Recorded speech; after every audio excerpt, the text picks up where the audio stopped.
Guess what day it is? How you doing today, guys? Welcome back to the channel. And guess what day it is?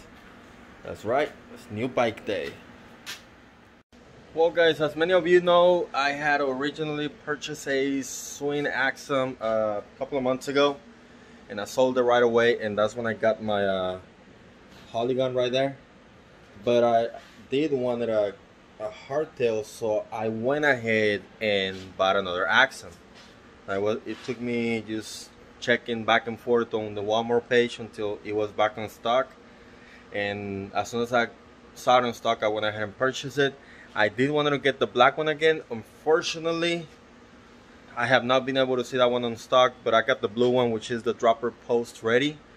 So I'm gonna go ahead and assemble this one, and it's the same process as the assembling the black one, which you can see the video on the link up there. And the only difference is gonna be actually the dropper post, because this one comes with the dropper. But for that one, you can check my Axum, my polygon video. So because that one came with a dropper, and I went ahead and installed that one as well, which is not much different at all. So I'm just gonna go ahead and take care of that, and I do want to take it to the trail because I was never able to do a actual review on the trail as stock. And I do have some parts coming in on the mail. Hopefully they're gonna be here this week, and I'm gonna be making a video of how installing them. So I'm getting a fork, brakes, a few different things. I don't want to go too crazy on it because alright, so let me go ahead and get this bike assembled, and I will see you guys on the trail. Alright, so as you can see, I got my bike all assembled and ready to go. I'm about to hit the trails. The only thing that I've done to it right now is put in the lizard skin chainstay protector, because I know that's gonna be a problem right there.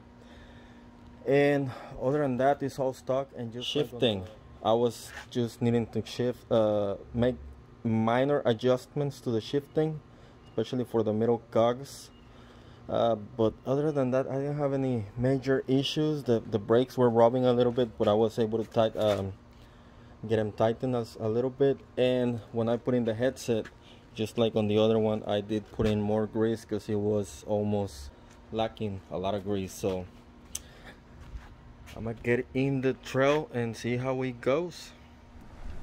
All right, so here we are on the trail.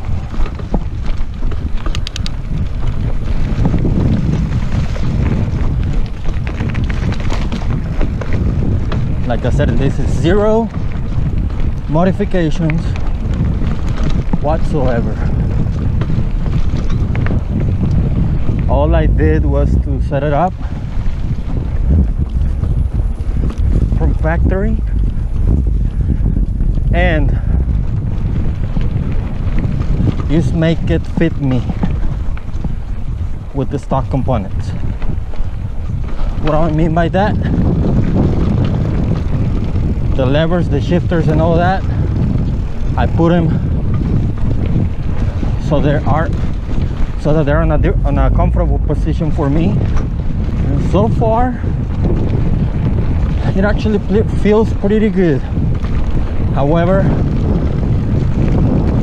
as you know, my first Axum that I have for a couple of days was the black one. What the deal is, but this one actually feels like it belongs, you know. It just feels right. It's been shifting pretty smoothly. This is a climb right here.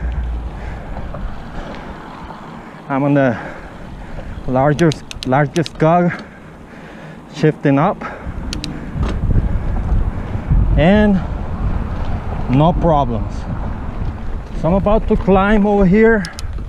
I'm switching to my lower gear, and no problems. Of course, this 8-speed cassette is a 11 to a 42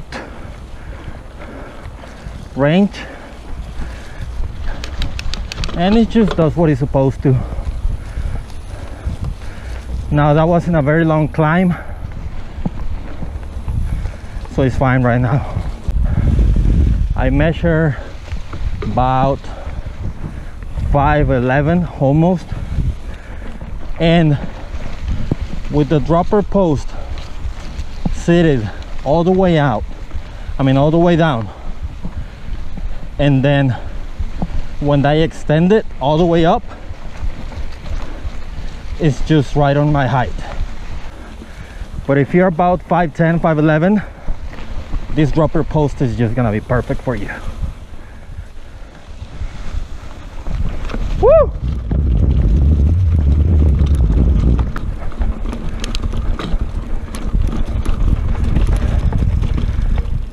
Now for the fork, the stock one is Swing branded with 100mm of travel, with a preloaded and lock adjustments. Now I have not yet, well, yes I have. If you're actually preloading jumps, you're gonna bottom it like super easy, super easy. So I think that is actually gonna be a necessary upgrade, and I'm thinking about at least a 120mm travel, so that way the geometry changes a little bit to fit me a little better.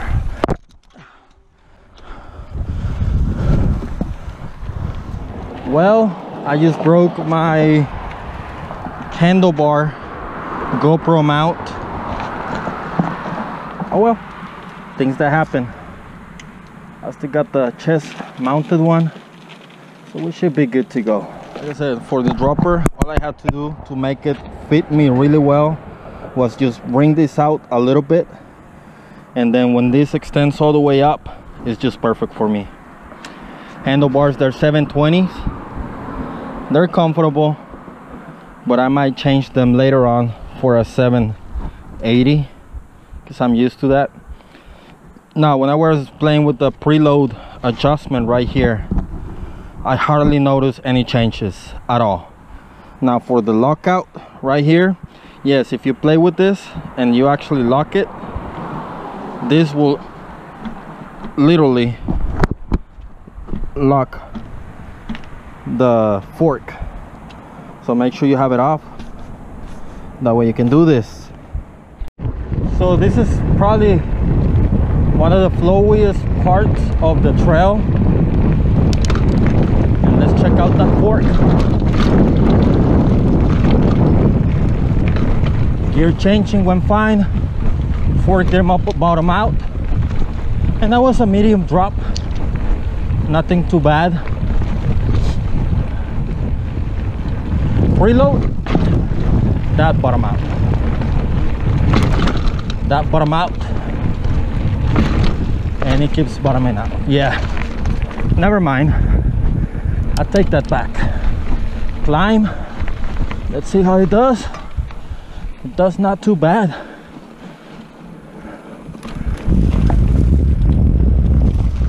So never mind, this fork does need to be changed.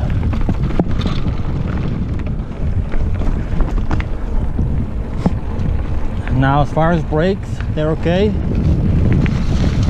but no, never mind, they're not okay.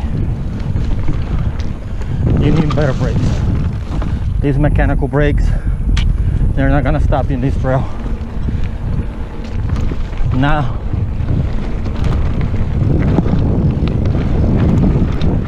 as climbing goes, here we go.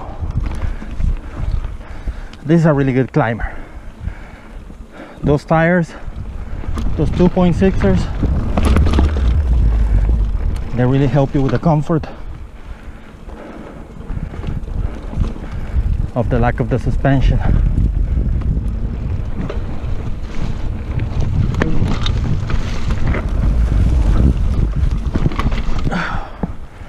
Good climbing.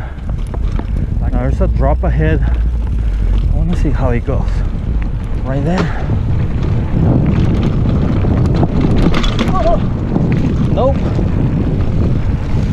This suspension is not built for that at all. You can feel it all the way to your shoulders.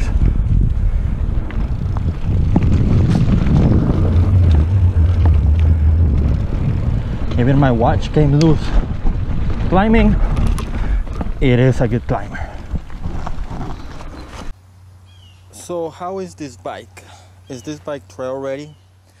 I really don't think so. If it wasn't because of the suspension, I would say it would be ready, but it's not.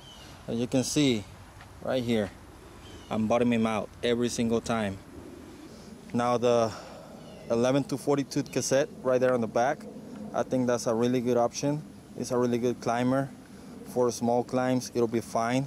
The railer, the derailleur, that's not very good at all, because every time you jump, the chain wobbles way too much without almost any resistance whatsoever. So as you can see, this is hitting all the time, and this is hitting every time.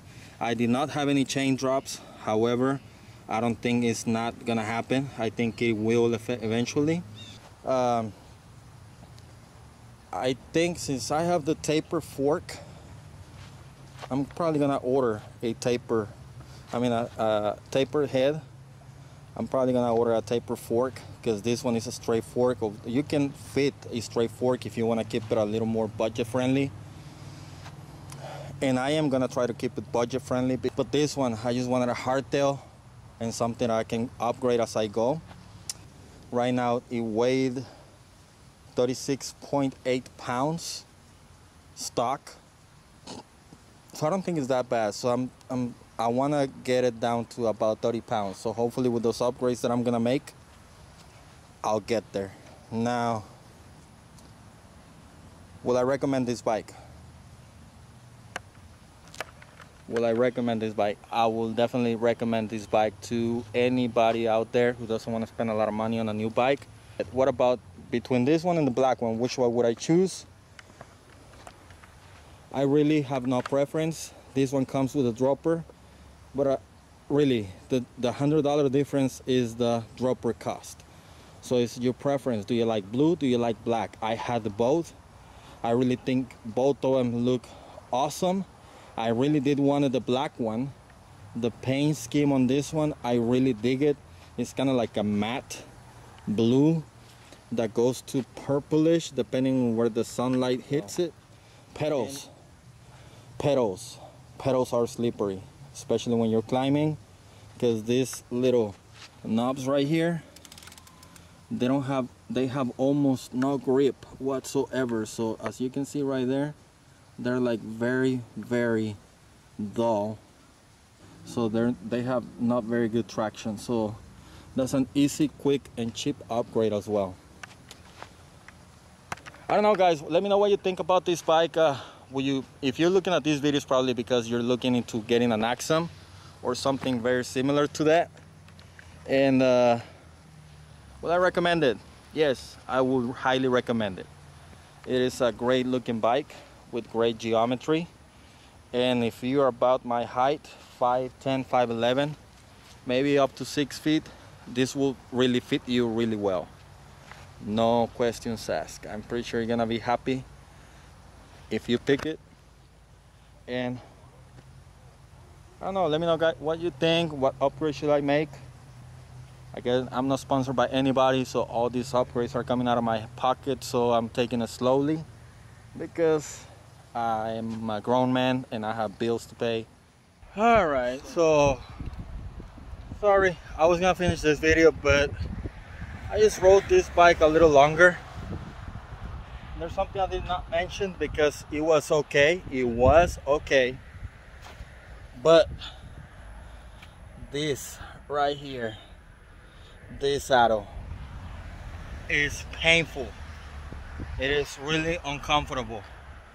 Before I came out to the trails, I actually angled it down a little bit because when I rode the black Axum, it was straight and it was really uncomfortable. Down. on the trail. It was feeling okay, but then I started hitting the street because I'm going to meet my wife at my father and mother-in-law's house, and I was riding my bike because it's not that, it's like a 6, 7, 8 mile drive. I mean ride, and that thing is just making it too complicated to keep on going. But I'm gonna keep on going. That's definitely another upgrade I'm gonna do. I'm gonna look at my stash. I have some bikes hanged on my ceiling on the garage that I'm not being used, so I'm just gonna probably swap a WTV saddle that I have on my Mongoose because I don't use it a lot, and that thing is really comfortable, so I'm just gonna swap it over here and go from there. Again, don't forget to hit the thumbs up button, like, comment, share, subscribe. See you on the trails. Bye bye.